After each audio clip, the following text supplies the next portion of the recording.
तो आज देखेंगे थ्योरी ऑफ कॉस्ट।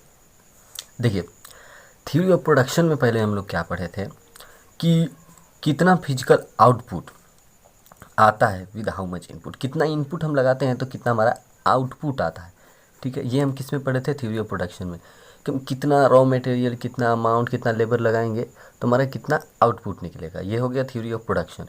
लेकिन और साथ ही उसमें ये भी पढ़े थे कि number of units of inputs and number of output कम, कि कितना इनपुट हम कितना लगाए हैं और कितना हमारा एक्चुअल आउटपुट आया है। ये किस में हम पढ़े थे? थ्योरी ऑफ प्रोडक्शन में।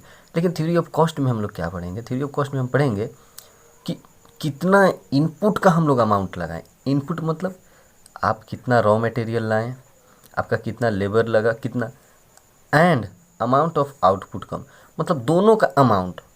ठीक है, उसमें क्या था थ्योरी ऑफ प्रोडक्शन में कि कितना हमारा आउटपुट आ रहा है, ठीक है, कितना हमारा प्रोडक्शन हुआ। लेकिन यहाँ देखेंगे कितना हमारा प्रोडक्शन का अमाउंट आया, अमाउंट, और कितना हमारा जो इनपुट लगा था उसका अमाउंट था। प्रीवियस में तो प्रोडक्शन देख रहे थे कितना प्रोड्यूस हुआ है, लेकिन यहाँ पे हम उन लोगों का प्रोडक्शन का अमाउंट देखेंगे। ठीक है, उसमें तो नंबर भी हम देख रहे थे कि कितना इनपुट लगा था, कितना आउटपुट, लेकिन यहाँ पे हम कितना तो देखेंगे ही कि कितना लगा, उसका कॉस्ट भी मेजर करेंगे कि कितने का है।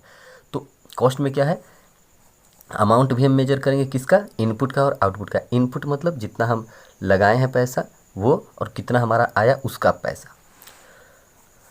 तो क्या है कि कॉस्ट शोज फिनेंशियल एस्पेक्ट, बिल्कुल फिनेंशियल एस्पेक्ट ही दिखाएंगे कि कितना आपका खर्चा हुआ, क्या हुआ। और देखिए द मोटिव, इसमें क्या है कि the motive behind it is to achieve least cost with output. करे कि इसका मतलब हम कॉस्ट को क्यों हम लोग जो है कॉस्ट कॉन्सेप्ट पढ़ते हैं, क्यों थ्योरी ऑफ कॉस्ट क्यों पढ़ते हैं? इसलिए पढ़ते हैं कि हमारा कितना इनपुट लगेगा और कितना कम से कम में हम ज़्यादा से ज़्यादा प्रोडक्शन कर लेंगे, कितना ज़्यादा हम आउटपुट निकाल लेंगे, इसलिए हम कॉस्ट पढ़ते हैं। ठीक है, least cost function is directly proportional to cost function. Least cost function और कॉस्ट फंक्शन क्या है? कॉस्ट फंक्शन है कि जितने भी फंक्शन हैं, मतलब कॉस्ट के जितने भी फैक्टर्स हैं, वो कैसे अफेक्ट करते हैं कॉस्ट को। ठीक है, और लीस्ट कॉस्ट भी वही है कि मतलब कितने मिनिमम पॉइंट पे जो है आपके कॉस्ट वो मैक्सिमम प्रोडक्शन दे देते हैं। ठीक है, तो कॉस्ट फंक्शन क्या है? Cost function means various factors of cost. Cost और इसके फैक्टर्स जो हैं जो कॉस्ट को अफेक्ट करते हैं, जैसे रॉ मटेरियल जो है, ठीक है, उसका जो है वो अमाउंट बढ़ रहा है, घट रहा है, तो फैक्टर्स हैं ये सब। रॉ मटेरियल हो गया, लेबर हो गया, तो ये सब जितने हो गए फैक्टर्स हो गए। तो कॉस्ट फंक्शन क्या कहता है? ये लीस्ट कॉस्ट फंक्शन, कि जितना आपका रॉ मटेरियल है ना, कितना कम से कम आप लगाकर आप खर्चा बचा लेते हैं, कम पैसे मतलब खर्चा करके आप अपना जो है वो अमाउंट बचा ले रहे हैं। ये बताता है आपका लीस्ट कॉस्ट फंक्शन, जो कि कॉस्ट फंक्शन से बिल्कुल सिमिलर है। आगे देखिए, cost function is derived from production function. बिल्कुल प्रोडक्ट प्रोड्यूस जितना होगा उसी के अनुसार ना मेजर करें कि हाँ इतना प्रोडक्शन पे हमारा कितना कॉस्ट लगा। सी यानी कि output is equal to F into C input. Output जो है उसमें हम देखते हैं कि जितना फैक्टर ऑफ इनपुट्स हैं वो जो है वो इक्वल होते हैं। ठीक है, आउटपुट किससे मेजर होगा? इनपुट से ही, कि कितना हमारा इनपुट लगा था। Factors of input, factors of input क्या क्या है? रॉ मटेरियल, लेबर, कॉस्ट, ये सब जितने भी हैं वो सब हैं इनपुट्स, जैसे कि आप डायरेक्ट एक्सपेंसेस को भी कह सकते हैं। अब देखिए, ये तो हम पढ़ लिए कि थ्योरी ऑफ कॉस्ट क्या है, कि इसमें हम पढ़ते हैं कि हम आउटपुट जितना आया उसका अमाउंट जितने में हो रहा है, आउटपुट का अमाउंट, उसमें हम इनपुट का अमाउंट कितना दिए हैं। ठीक है, ये तो हो गया थ्योरी ऑफ कॉस्ट, कि कितना हमारा प्रोडक्शन का जो अमाउंट आया। थ्योरी ऑफ प्रोडक्शन में क्या था कि कितना प्रोड्यूस हुआ, कितना हम लगाए थे। अब है कि कितना प्रोड्यूस हुआ उसका अमाउंट कितना है, और जितना हम लगाए थे उसका अमाउंट कितना है। तो सिंपल सा मतलब था कि जितना आप कॉस्ट लगाए हैं उसी के अनुसार आप मेजर करते हैं कि कितना हमारा जो है वो आउटपुट आया है उसका कॉस्ट। अब देखिए टाइप्स ऑफ कॉस्ट में अकाउंटिंग कॉस्ट सिंपल सा है, वो कॉस्ट जिसको हम बुक्स ऑफ अकाउंट में लिख देते हैं उसे अकाउंटिंग कॉस्ट कहते हैं।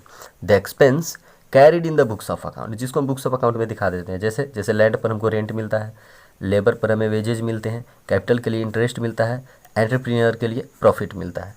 तो ये सब जो है वो अकाउंटिंग कॉस्ट है। क्यों? क्योंकि इसको हम आसानी से जो है बुक्स ऑफ अकाउंट में दिखा देते हैं। These are done by suppliers and are mentioned in the books. बिल्कुल, जो सप्लायर्स होते हैं वो ये सब जो है वो करते हैं, लिखते हैं और बुक्स में उतार देते हैं। मतलब अकाउंटिंग कॉस्ट वो कॉस्ट है जिसे हम बुक्स ऑफ अकाउंट में जनरली शो करते हैं, उसे अकाउंटिंग कॉस्ट कहते हैं। अब देखिए इकोनॉमिक कॉस्ट। इकोनॉमिक कॉस्ट क्या है? देखिए सिंपल सा मतलब इसका है कि वो कॉस्ट जो आप खुद की सामान देकर बचा ले रहे हैं उसे कहते हैं इकोनॉमिक कॉस्ट। देखिए क्या है कि hidden cost of accounting cost, मतलब अकाउंटिंग कॉस्ट जिसे आप दिखा देते हैं बुक्स में, उसी का एक हिडन कॉस्ट है ये। जैसे कि देखिए एग्जांपल में, seller has land labour capital, तीनों है उसके पास, सेलर के पास लैंड लेबर कैपिटल। और क्या होता है कि but if these where not on by seller, अगर मान लीजिए सेलर का ये सब नहीं होता, एक सेलर के पास लैंड लेबर कैपिटल सब कुछ है, then he has to buy land labour capital, मतलब लैंड लेबर कैपिटल अगर उसका भी है तो कोई बात नहीं, वो आराम से यूज कर लिया, अपना शॉप सेट कर लिया। लेकिन अगर उसके पास ये तीनों चीज़ें नहीं होती तो उसको परचेज करना पड़ता, बाई करना पड़ता उसको, और उसको पे भी करना पड़ सकता था। बिल्कुल, अगर हमारे पास नहीं है तो उसको हम पे करते, but he is not paying, लेकिन अब उसे नहीं देना पड़ रहा है। क्यों? बिकॉज ऑफ ऑनरशिप, क्योंकि ये सारी चीज़ें उसके पास है, but these must be included in expenses which are called economic cost.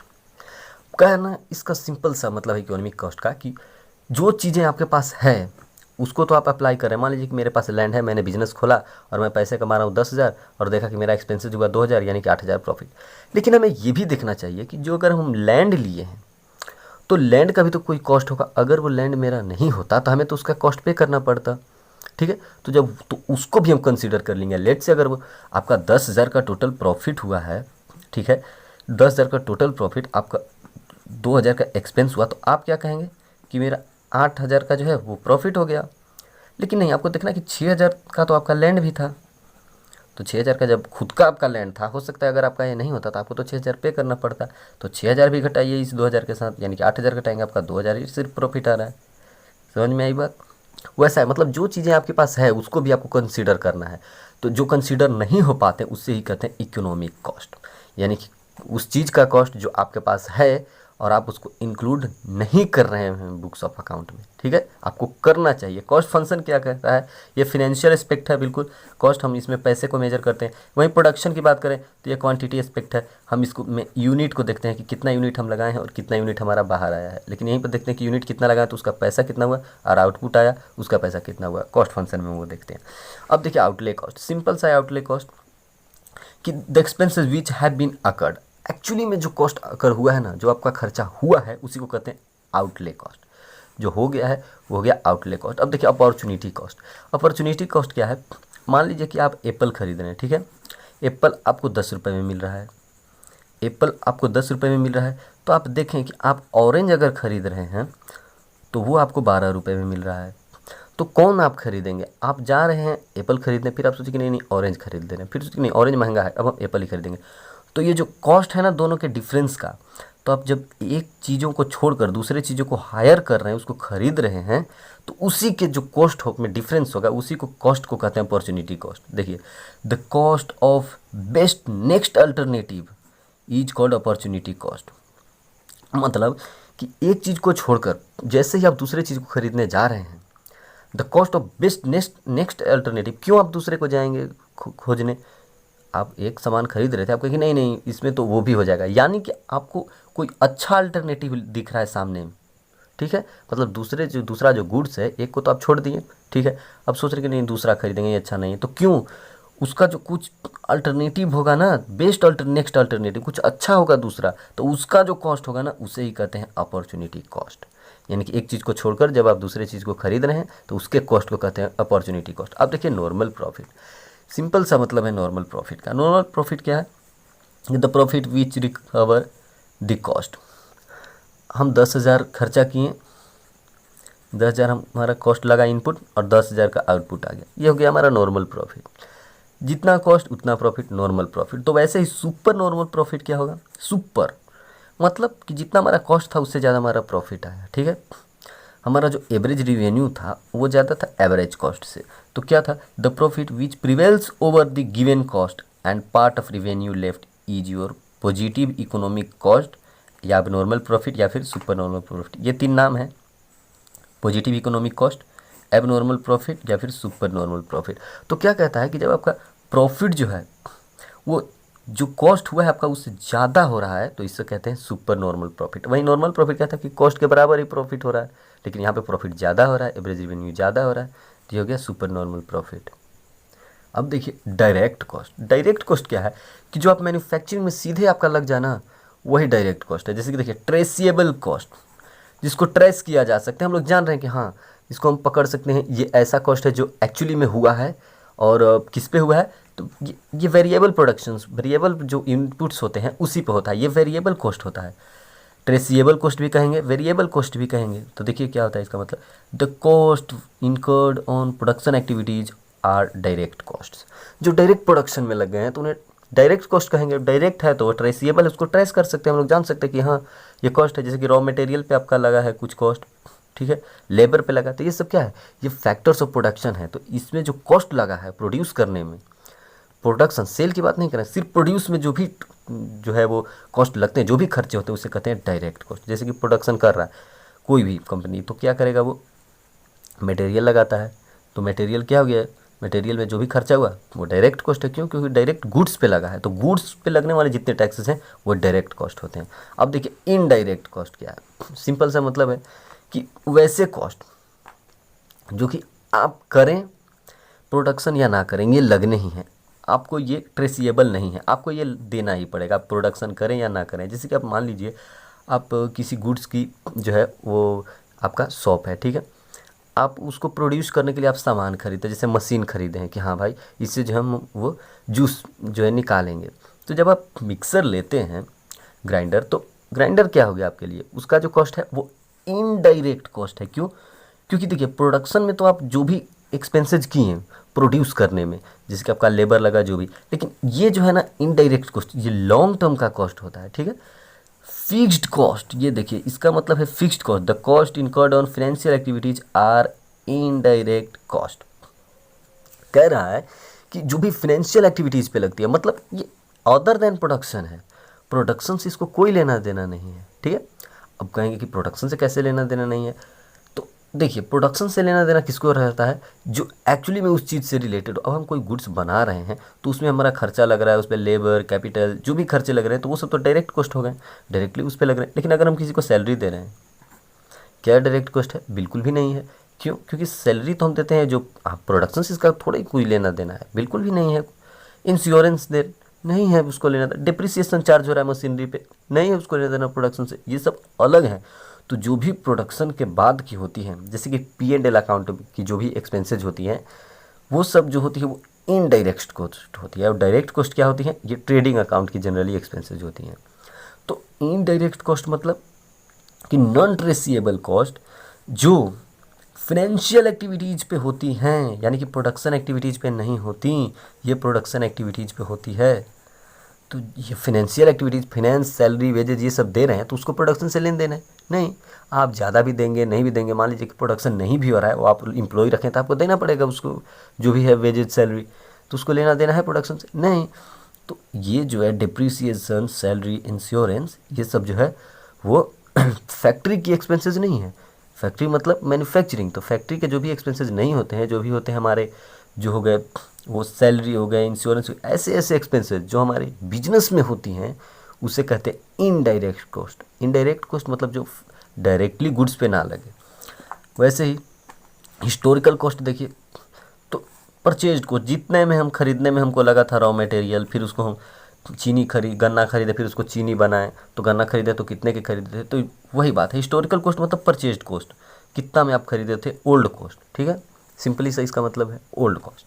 Replacement cost, अगर कोई चीज़ को हम रिप्लेस कर रहे हैं, एक चीज़ है उसको हम सोच रहे कि नहीं नहीं इसके जगह पर दूसरा लगाएं, तो उसका जो कॉस्ट होगा, the cost incurred on replacing the assets is called replacement cost, तो उस वो हो गया रिप्लेसमेंट कॉस्ट। वैसे इंक्रीमेंट कॉस्ट क्या है, इंक्रीमेंट कॉस्ट है कि आप अगर ब्रांचेज इंक्रीज कर रहे हैं फॉर्म का, ठीक है, कुछ आपका जो है वो आप ब्रांचेज बढ़ाना चाहते हैं कि थोड़ा सा और लोग एम्प्लॉयज़ आएँ या और जो है वो डायरेक्टर्स ये सब आए, तो उसको क्या, उस पर जो भी खर्चा लग रहा है अब इंक्रीज करने में, उसे कहते हैं इंक्रीमेंट कॉस्ट या फिर इम्प्रूवमेंट कॉस्ट। मतलब सिंपल सी मतलब है कि at the firm expands it's cost also increases, बिल्कुल फर्म इंक्रीज कर रहा है तो जो है वो खर्चे भी थोड़े से बढ़ जाएंगे, तो जो बढ़े हुए खर्चे पे कॉस्ट लगते हैं उसे कहते हैं इंक्रीमेंट कॉस्ट। वैसे ही संक कॉस्ट, संक कॉस्ट मतलब ऐसा कॉस्ट जो आपका लग गया है, आपका रिकवर नहीं होगा, अब वो गया।